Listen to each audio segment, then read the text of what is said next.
بسم اللہ الرحمن الرحیم۔ پاکستان میں ان دنوں امریکہ مخالف جذبات اپنے عروج پر ہیں۔ سیاست میں ایک بڑا طبقہ ایسا ہے جو یہ خیال کرتا ہے کہ سیاست ہماری امریکہ کی غلام ہو گئی ہے۔ سیاست کیا، ہماری ریاست امریکہ کی غلام ہو رہی ہے۔ یہاں رجیم چینج امریکہ کے کہنے پہ ہونے لگے ہیں۔ امریکہ ہمارے داخلی معاملات میں مداخلت کرنے لگا ہے۔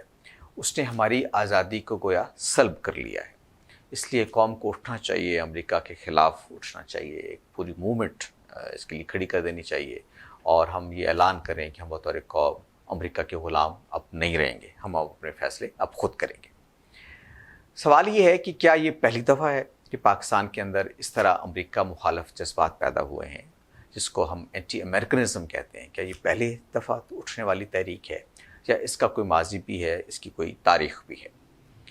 آج کے پروگرام میں یہ چاہوں گا کہ آپ کے سامنے ایک پورا ہسٹوریکل پرسپیکٹو، ایک تاریخی تناظر رکھوں، جس سے آپ کو اندازہ ہوگا کہ پاکستان میں اینٹی امریکنزم کی تاریخ بھی اتنی ہی پرانی ہے جتنی خود پاکستان کی تاریخ۔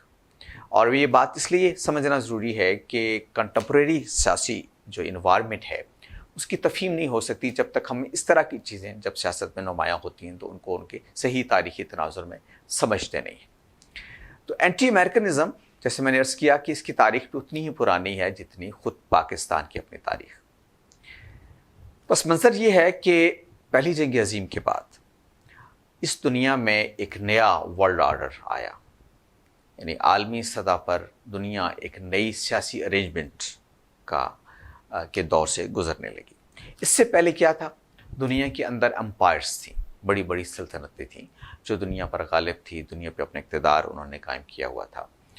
اب ہوا یہ کہ لوگوں کے اندر، مختلف ملکوں میں، قوموں کے اندر آزادی کی تحریکیں اٹھیں اور امپائرز ٹوٹنے لگیں، اور لوگ ان کے تسلط سے آزاد ہونے لگے، اس لیے کہ یہ جو امپائر بنی بھی ایسی تھیں کہ مختلف ملکوں پہ، مختلف قوموں پہ، چھوٹی چھوٹی قوموں پہ لوگوں نے قبضہ کر لیا تھا۔ اب ان لوگوں کو جو مقبوضہ لوگ تھے ان کے اندر آزادی کی لہریں اٹھیں، انہوں نے آزادی کی جدوجہد کی، اور انہوں نے یہ چاہا کہ وہ آزاد ہوں۔ تو وہ جو لوگ غالب تھے، سلطنتیں تھیں، وہ اب کمزور ہونے لگیں، اور لوگوں نے آزادی کی تحریکیں شروع کر دیں، اور وہ یوں ان کی گرفت سے جب آزاد ہونے لگی تو کئی چھوٹی چھوٹی ریاستیں پھر وجود میں آنے لگی، جس کو آپ نیشن سٹیٹس کہتے ہیں۔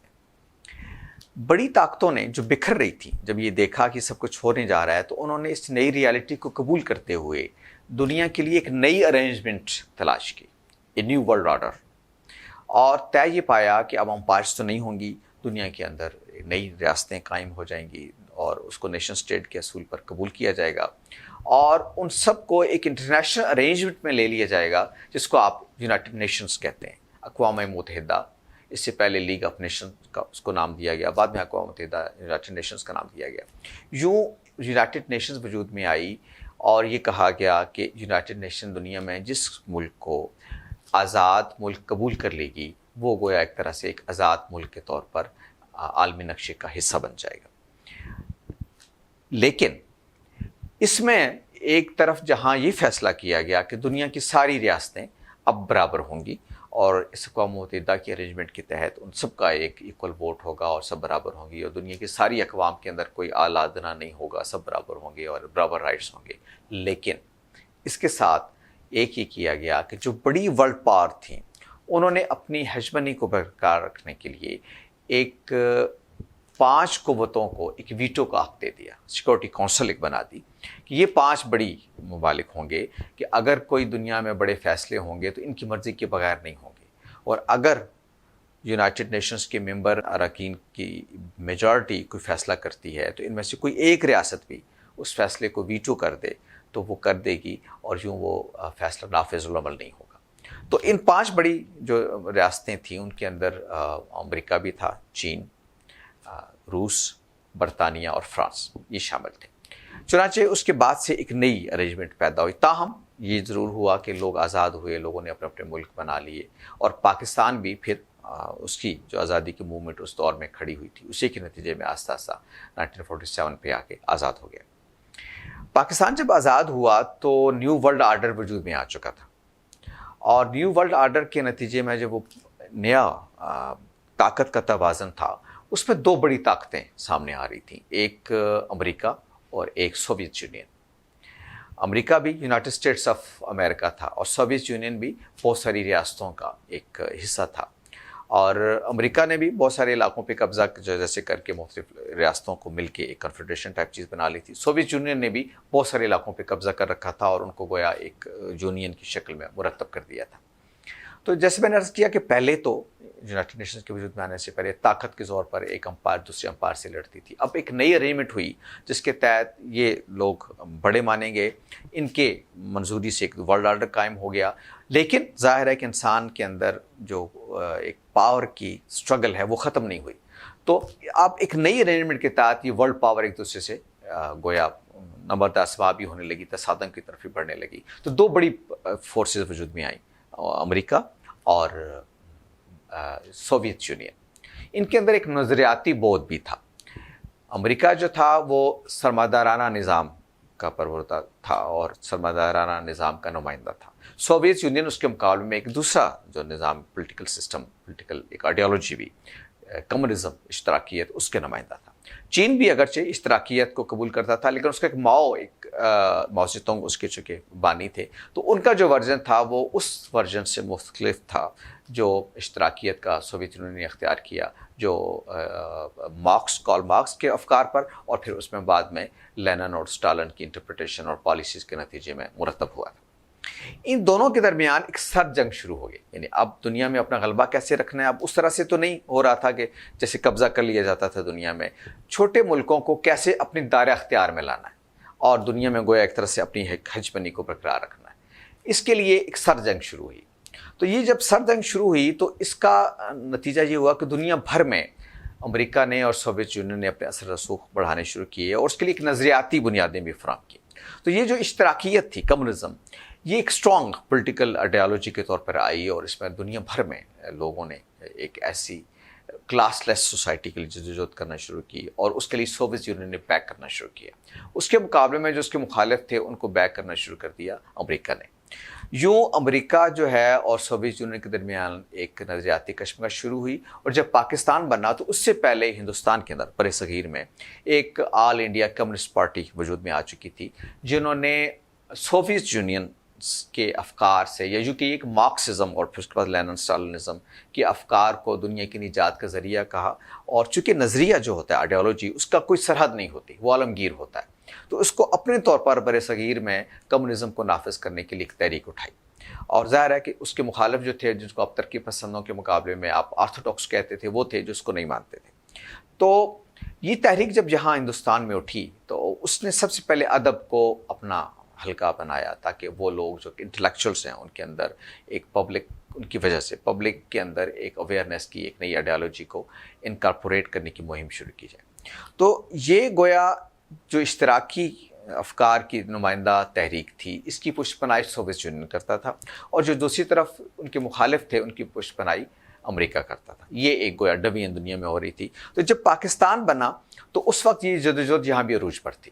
تو اس کے نتیجے میں یہ ہوا کہ پاکستان کے اندر بھی ایک کمیونسٹ پارٹی بنی، اور اس کے ساتھ انجمن ترقی پسند مصنفین بھی بنی، جنہوں نے ادب کو بڑا حد تک متاثر کیا۔